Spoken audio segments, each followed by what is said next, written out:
money tip. Check for freedom. Bit by bit. Joe and Megan on your side. Yeah. It's in my fully funded life. Yeah. It's in my fully funded life. Money tip. Maybe will they hold out that Trump about 5 seconds right there? I like it. I'm fired up in the Monday Money Tip podcast. I'm here with Megan, joining us all the way from North Carolina. I'm joining from South Carolina. I hope everybody's doing great on this Monday. Megan, how are you doing? I'm great. It's a good day. You're great. You're great. Good You're day not fired for- up enough after that music. We might need to play the theme song again. till We you have get to play right. it every time now. It just Let's puts you in the right go. mood. It's good. Awesome. Hey, we're going to talk about a variety of topics today. With this format of the podcast, we're talking about some right now relevant stuff. We might do some reaction content, might answer some questions from one of our most recent events. So, Megan, you're in charge. It's your show. Let's go. Ooh. All right. So there's 3 different topics we're going to kind of cover today. So first one, I'll tell you what we're going to cover so that you're ready. But so the Supreme Court just struck down the Trump era tariffs in a 6-3 decision. We probably all saw that. If you didn't, don't worry, because we're going to talk about it. So discussion about whether businesses could receive refunds, whether consumers might see any benefits. At the same time, there's talk of a new 15% global tariff. So we're going to get into that. The next topic we're going to talk about is there's Social Security. Some estimates suggest that trust funds could be depleted as early as 2032. That is not far away. So if the automatic cuts kick in, the average middle-class couple could see their benefits reduced by $16,000 to $18,000 per year. So we're going to talk about that. And then if that's not enough, the CEO of JPMorgan recently warned that parts of today's market resemble the pre-financial crisis era of 2005 to 2007. And his comments, when you see one cockroach, there's probably more. So that'll get your attention.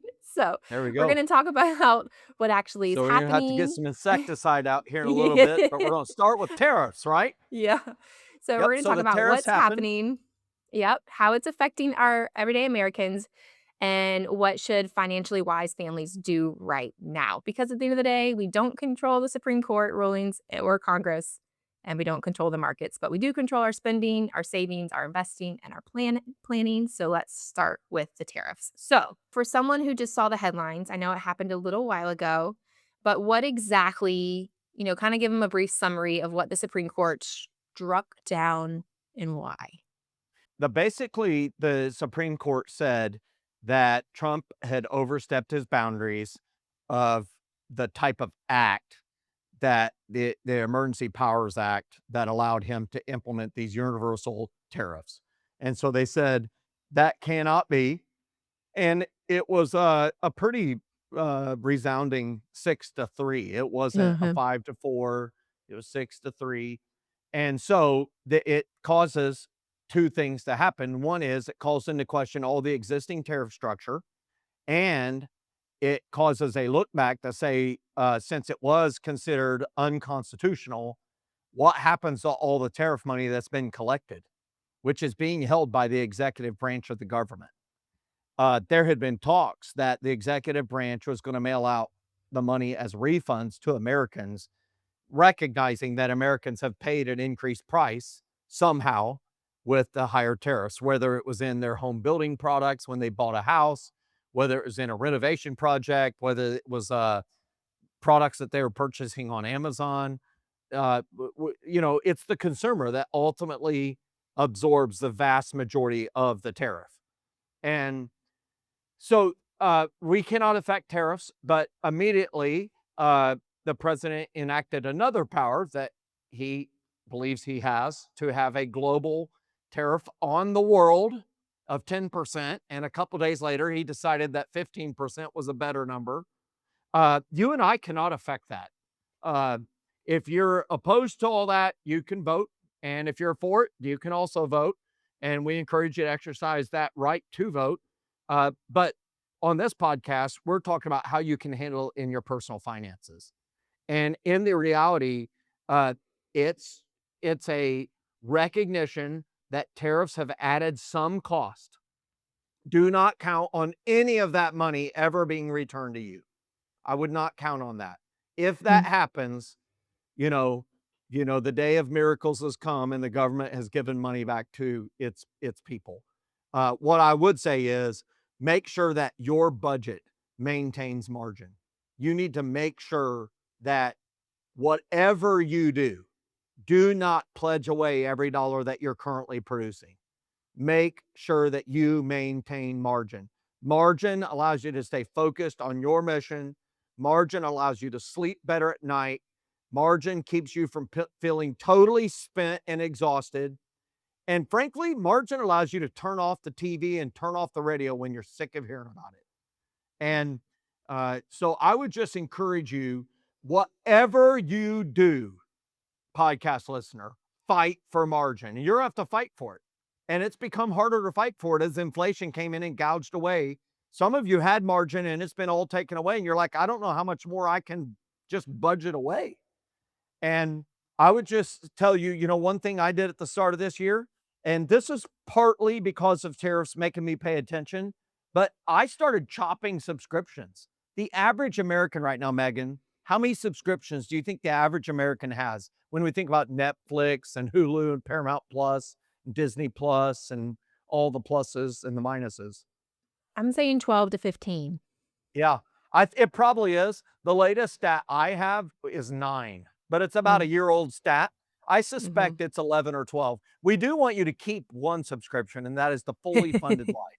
You need to be a member of Fully Funded Life, uh, because we're gonna keep you on the straight and narrow, and we want you to get value return for your money. But Mhm. you could trim those out. You could cut some of those out and get more margin. And of course, entertainment is a way that we escape the day-to-day realities and the hardships.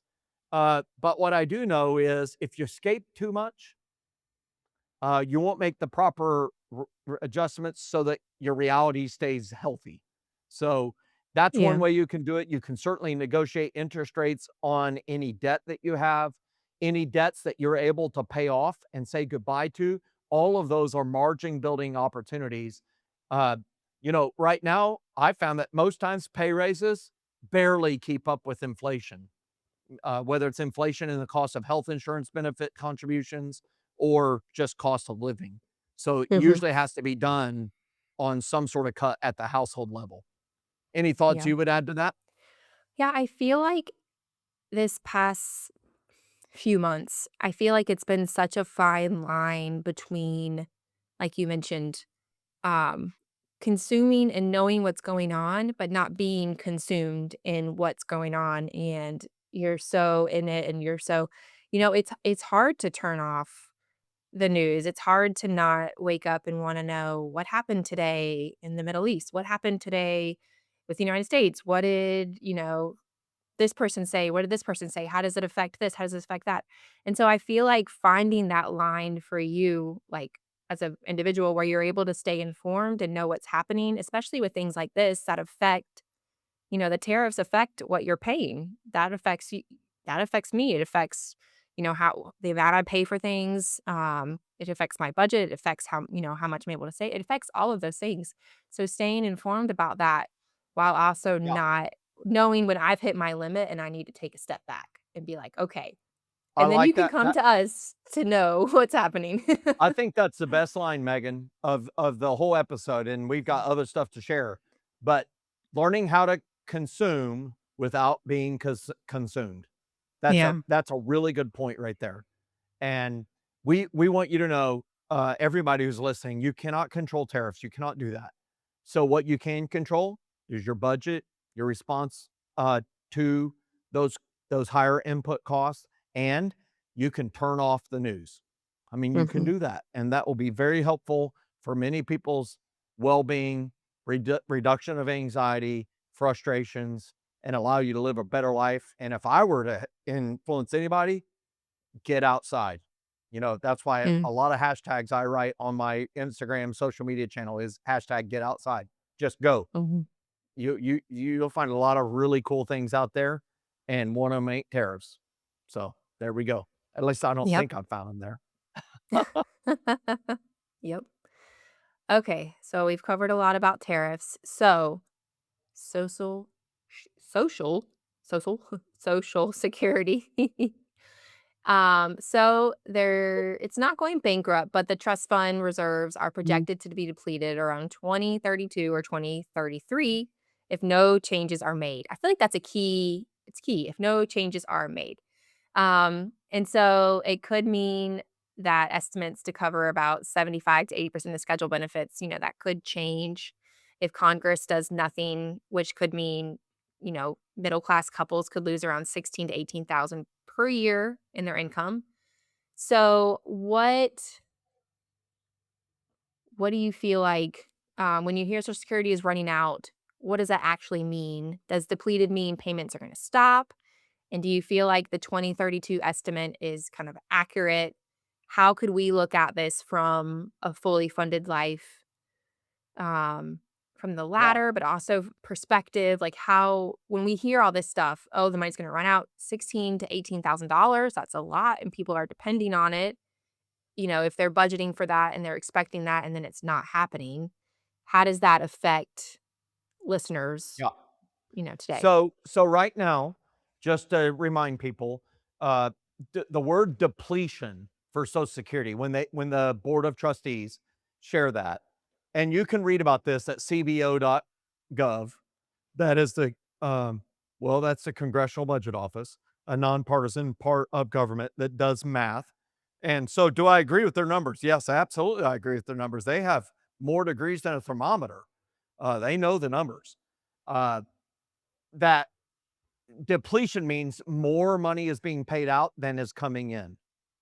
Okay. So right now there's more money coming in than is going out. But because of the baby boomer generation fully becoming dependent on Social Security and taking those Social Security entitlements, it will flip over. And so this is a massive issue, and it has to be addressed, and it will be addressed, because if you want to see a riot, have people who's retired have money that is owed to them taken away from them. There will be a reconciling, Yeah. and so I believe, this is a belief I have, that uh, President Trump, in his fourth year of presidency, I believe, uh, of his second presidency, will be the first president that is forced to make a substantive change to Social Security since Ronald Reagan in the 80s. It's been over 40 years. In the 80s, what changes did they make? They adjusted the retirement age for everyone born after January 1st, 1960, from 65 to 67. And I believe those from 1950 to 1960, it was on a sliding scale that moved them from 65 in a month to 65 in 2 months, all the way to 66 in 11 months. But anybody born after January 1, 1960, their retirement age was 67. 67. There we go. Anyhow, that was for the kids. Anyhow, or was that 2025? I don't know. I'm in Yeah, I think you're 2026. But anyhow, it's 67. So what did that do? That delayed benefits for 2 years, and they have Social Security withdrawal of 6.2% out of your and I W-2 wages, Megan. 6.2% of our pay is withheld for this weird thing called FICA. Okay, that's Social Security.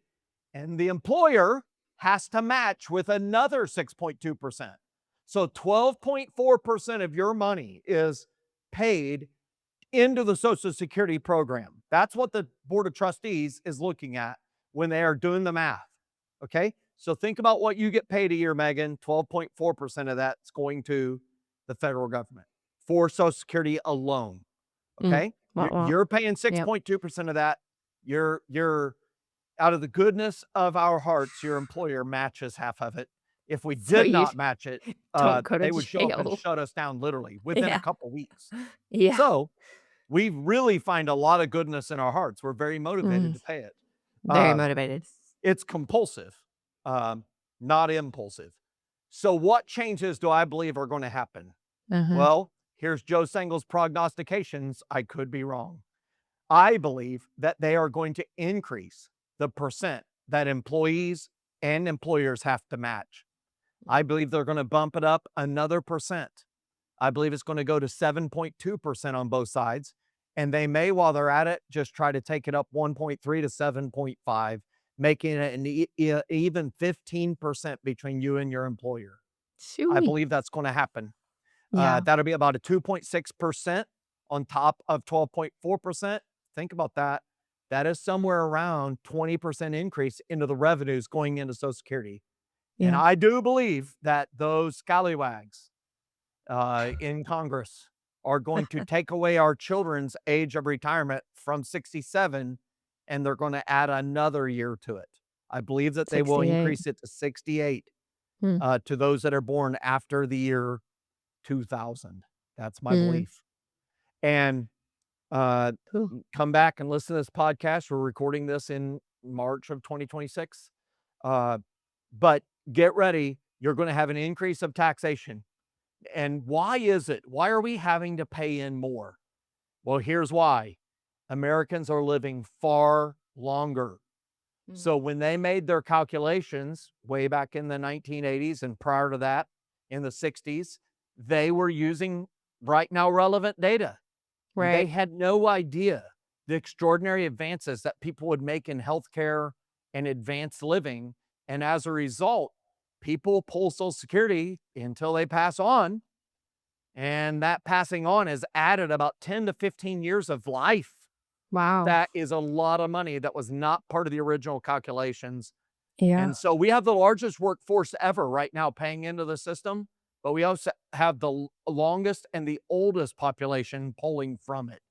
So that's a long-winded answer, but I do Yeah. believe that in 2028, we will see new laws happen. It's going to be close enough. They're going to have to do it.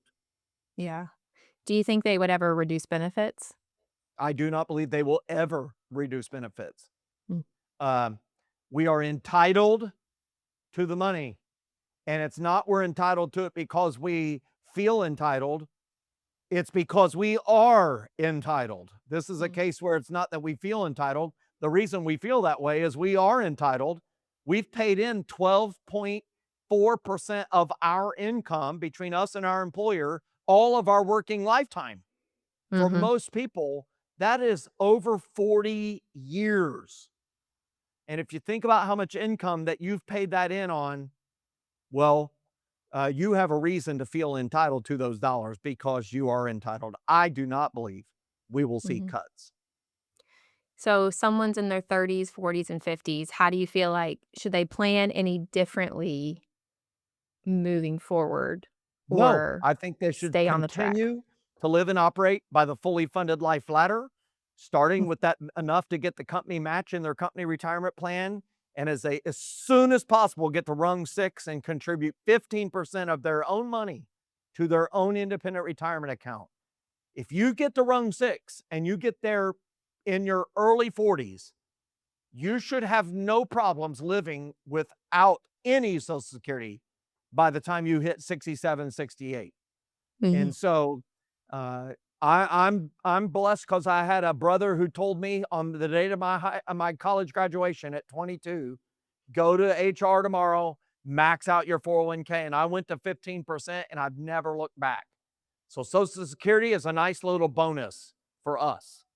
It's Mhm. not a I have to. Yeah. And because we've levered the power of compound interest, we got up the ladder.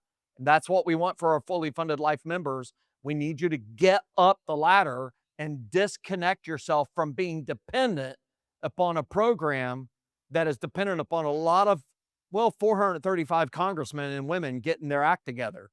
I'll remind you that same group of people have not passed a balanced budget for 25 years. So Mm. I wouldn't hold your breath. Yeah. All right, before we move on, is there anything you wanna mention about in his recent, State of the Union address, the president announced a new initiative to help workers without employer-sponsored retirement plans. So about half of all working Americans to gain access to retirement saving options similar to what federal employees already have. You have any thoughts on this? It would be kind of be Well, modeled after the thrift my savings thoughts plan. are, what money are they giving out? Well, they're handing out your and my money, right? Mhm. And they're giving it to people that, you know, are paying little into the system. That's one thought. That's not a negative or a positive. I'm just sharing a fact. It's a Right. thought. However, I want people to be able to get a hand up, not a handout. And I like the fact that they don't get it unless they themselves contribute the Mhm. same amount, up to $1,000. And what I know is our hearts are connected to money. And when they see their heart connected to this money that suddenly starts compounding and growing, I think they will find ways to do that more. And the more people that we can get connected to the success of the American economy, then the more people will vote in favor of the American economy continuing to grow, that are business friendly, that are people friendly, that are uh, advancing the commonwealth of all Americans. And so from Mm. that perspective, I'm for it. Mhm. All right. So our last topic today. So the CEO of JPMorgan recently warned that parts of today's financial markets resembled periods leading up to the 2008 financial crisis. He said that current environments feel similar to 2005, 2007. So I feel like, I mean, we could obviously talk about that a lot, but I want to really, kind of lean into how do you feel like these bubbles typically affect average, like American families? Well, first off, let's name the CEO, Jamie Dimon. Jamie Hmm. Dimon is one of the sharpest and most brilliant financial minds that this country has ever seen. There's a reason why he's been at the helm of JP Morgan for so long and has built it into the largest global bank. He is, when he speaks, the markets move. He is a known, uh, well, let's just say he's not an optimist. He's he's a known pessimist. And so when he says cockroaches and insects and all this stuff, uh, the bottom line is he is a banker. I don't Mm. know how many bankers you know that are optimists. You know, we work with churches and we help them build buildings and raise the funds for that. And part of their funds are loans. And so they will go to the bank and say, "We feel like the Lord is leading us to build this building." And the banker says, "Well, praise the Lord. Let me see your financials and then I'll find out if he's leading me." Right? They're pessimistic. And so bankers are meant to be pessimistic. That's why they have underwriters, right? It seems Mm. similar to undertakers. Oh gosh, They yeah. I don't know, is that but the bottom line is Jamie Dimon is a natural pessimist. So it's helpful to know that. Mhm. I'm an investor in JP Morgan stock because he is at the leadership helm of JP Morgan. I would say this, the massive difference that I see from 2005 to 2007 to here 20 years later is our big risk was people with short dated mortgages, interest only mortgages that had variable rate options. They were 3-year adjustable rate, so they called ARMs, adjustable rate mortgages. There were interest only, and there were subprime loans being given to people that really had no underwriting happen with them. And frankly, banks were being forced by the political powers that be at that time to lend to people that had no means, no provable means to repay. And as a result, it became a stack of dominoes stacked closely to each other and they all collapsed. That does not exist today. In fact, we have quite the opposite. We have an extraordinary amount of people who have 2.5% interest mortgages and they're 25 years 25 years remaining on them. So they will not adjust. And as a result, people's largest fixed cost, housing, is fixed and it's not going to adjust in the near future, which means the market should remain far more stable. He is speaking to some other particular aspects of the market, but I don't believe that they're systemic risk as was defined in 2006 and 7. Mm. That's my belief. I could be wrong. Yeah. Okay. What should financially wise families be doing during this time?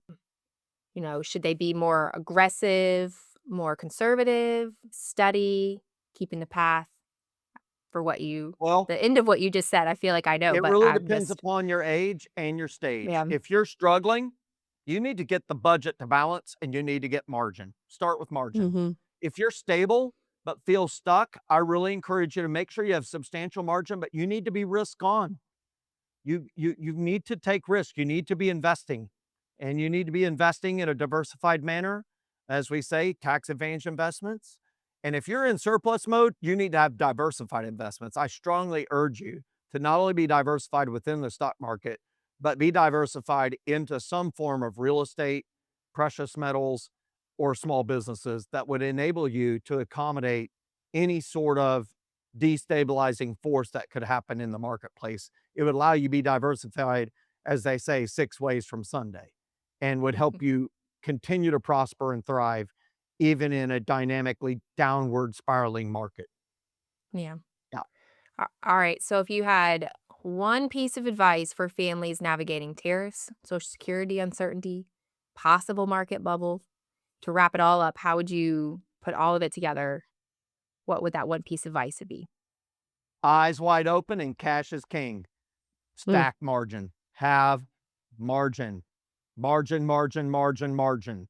It's more important than Mm. becoming debt free. Debt freedom is awesome, but if you have no savings, you'll be right back in debt rapidly. Margin, margin, margin, margin, margin, margin, margin. Cash is king. Get some interest on it. Make sure you have some interest happening. But margin is going to allow you to prosper and allow you to take advantage of any opportunities of a downward spiraling market. Yeah. I always feel like you're saying Marsha, Marsha, Marsha from the Brady Marsha, Bunch. Marsha, Marsha, or Martha, Martha, Martha. No, margin. Margin, also known as savings. Uh, it's called stacks, bands, capital, cabbage, guacamole. Yeah. There Cabbage. we go. All right. Do we have any reaction? We do have some reactions. Let's go. You know what? We might be broke right now.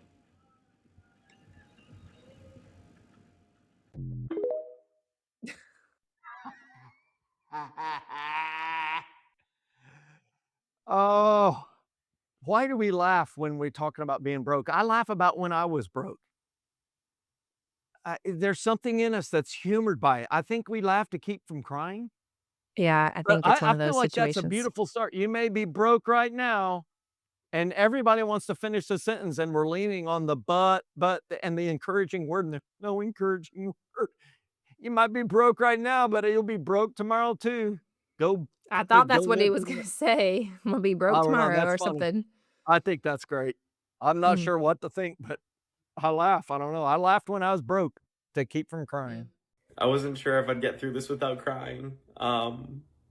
But with BetterHelp, I now have the tools to manage my emotions, and now you can too with my code. Ah, Hey, we're in the world of crazy branding. The NIL, and I mean that's just the natural progression. That's a natural progression. That's a well, it's natural like progression.